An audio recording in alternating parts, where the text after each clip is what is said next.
Now, before I start, I want to tell you guys that I have not read this comic since I was in I'm gonna say seventh, eighth grade. But it has always struck a chord with me, and I keep it, but I just never had the chance to reread it. And since this assignment came up, it's given me a chance to actually look over it again. But the name of this comic is called Amulet. It was published by Kazu Kibishu, well, not published, but illustrated and written by Kazu Kibishu and published by Scholastics. It is a, so to speak, a preteen, not a graphic novel because it's a series, but it is amazing. Okay, the first book of Amulet has a total of 193 pages, and that is with the author's note and acknowledgments. From pages 1 to 34, I truly believe that that is our Act 1. When we begin the story, we see the tragic death of Emily's father, and we know why the way she is. And then we get to the point of them moving into her mother's family member's old house, where we see Emily and her mother and her brother all do simple moving into the home, new home things. Everything's normal, everything's cool, and then boom, Emily discovers the attic and she discovers the amulet, and then decides to put the amulet on, which introduces a new character. And on pages 35 to on pages 35 onward, things just gets a little drastic. So Act 2 for me is pages 35 to 78.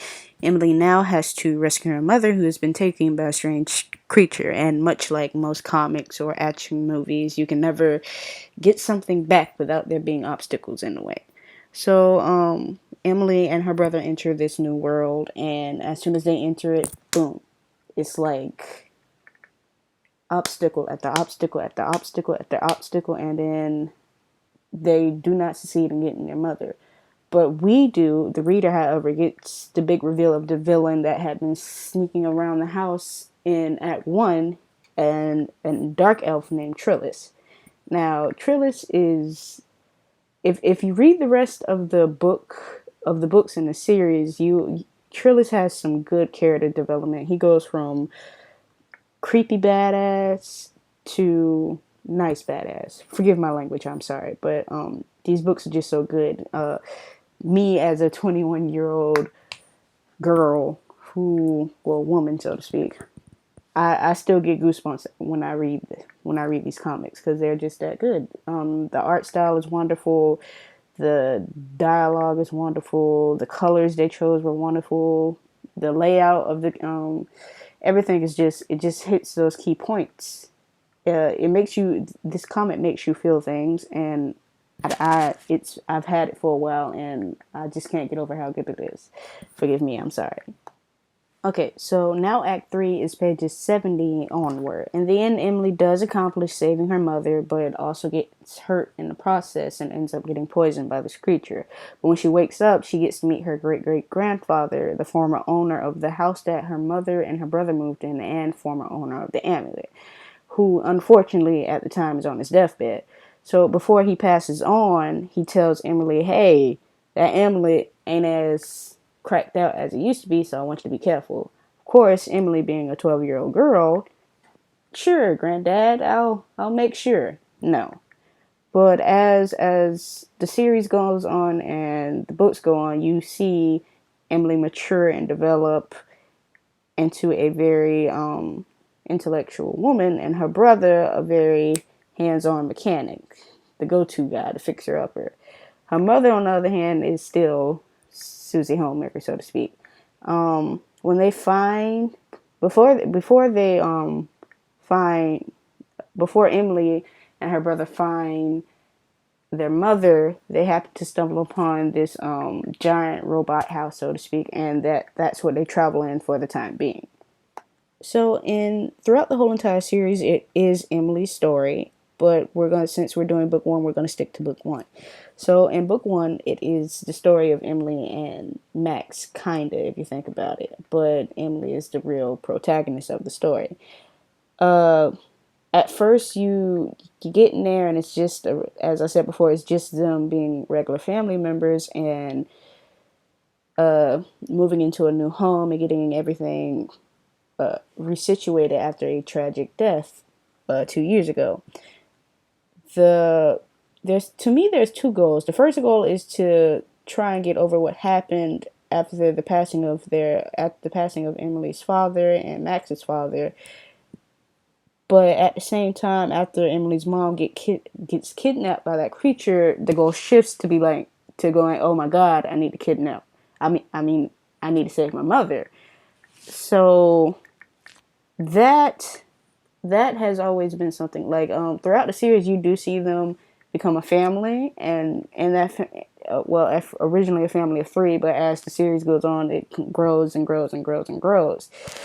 The conflict in Act 2 does support the goal because you see her struggling to try to get to her mother, and all these obstacles keep getting in the way, and she's meeting new people and new situations keep popping up. To be honest, all she wanted to do was move to, well, not technically, she didn't want to move. She was forced to move and try and reinvent herself in this new town, and then she ends up picking up this amulet, and then everything just goes bonkers here on out. So the story does have a clear beginning, a middle, and end, but since this is a series, you don't really get the full closure of it until you finish reading the series. So book one, you do get your effective beginning, middle, and end, but you're also left with some loose strings because you're trying to figure out who's Trillis, why are they after the amulet, why is this happening, why was the amulet locked up and stored away, and why is everyone trying to kill each other for said amulet, and is there more amulets?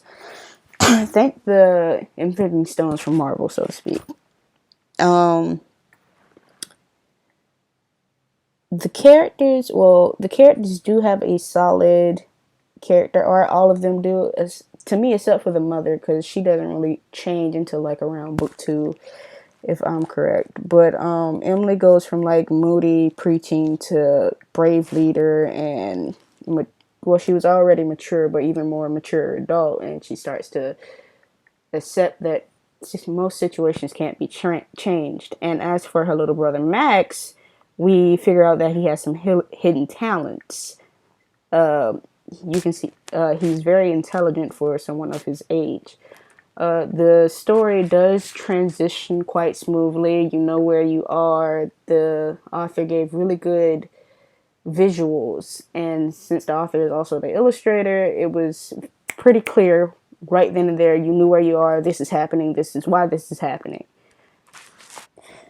I would recommend Amulet to my classmates if you have the time to read it, or if you're interested in like fantasy and journeying to another world.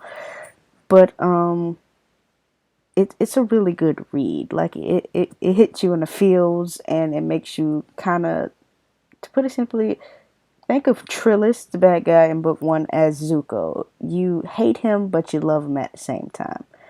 But if you do have time, or you feel like reading Amulet, or if you like the art style, sit down, take a breath, and pick up book 1. That's all I ask. And thank you.